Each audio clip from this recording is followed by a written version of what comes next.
On est à ça d'une guerre mondiale. Vraiment.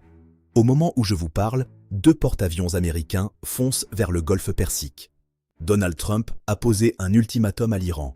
Soit vous signez, soit ça va très mal se passer. Le monde entier retient son souffle. Les prix du pétrole s'affolent. Et pourtant, malgré ses posts sur Truth Social qui font trembler les murs, Trump n'a pas encore appuyé sur le bouton.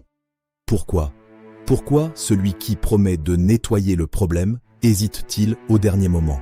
Aujourd'hui, on plonge dans les coulisses du bureau ovale. Entre risque de krach économique, menace de missiles sur Israël et le fantôme des guerres sans fin, vous allez voir que la réalité est bien plus complexe qu'un simple tweet. C'est parti. Alors, pourquoi Trump ne frappe pas tout de suite? Il y a 3 gros dossiers sur son bureau qui le font réfléchir.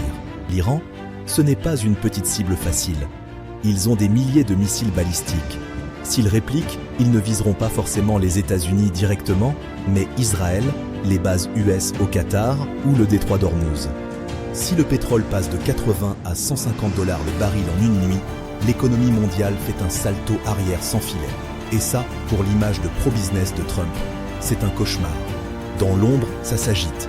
D'un côté, t'as les faucons comme Marco Rubio, le nouveau secrétaire d'État de l'Amérique, qui, selon lui, soit l'Iran capitule sur tous les sujets, soit les diplomates perdent leur temps et il faudra passer à l'action. De l'autre, Jared Kushner qui agit comme un émissaire diplomatique de haut niveau pour Donald Trump et Steve Witkoff.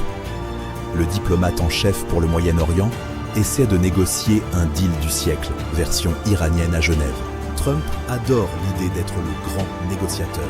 S'il bombarde maintenant, il tue la négo. Il préfère gagner par chaos diplomatique que par une guerre coûteuse. N'oubliez jamais, Trump a promis de ramener les troupes à la maison, pas de lancer une nouvelle invasion en mode Bush 2003.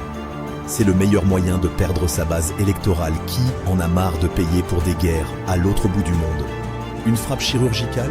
Pourquoi pas? Une guerre régionale qui dure 10 ans? Alors, ça va finir comment?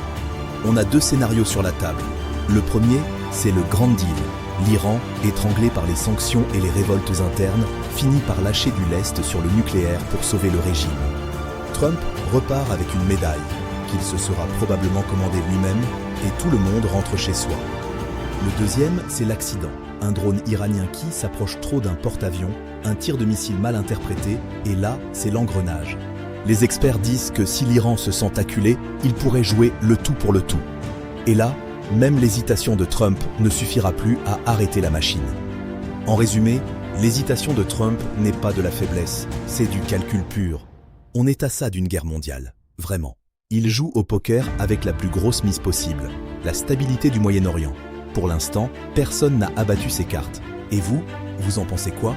Vous croyez que Trump va finir par frapper ou que c'est juste un énorme coup de bluff pour obtenir un accord? Dites-le moi en commentaire, je lis tout. Même les théories les plus folles. N'oubliez pas de vous abonner pour ne pas rater le prochain update géopolitique. Activez la cloche et on se retrouve très vite.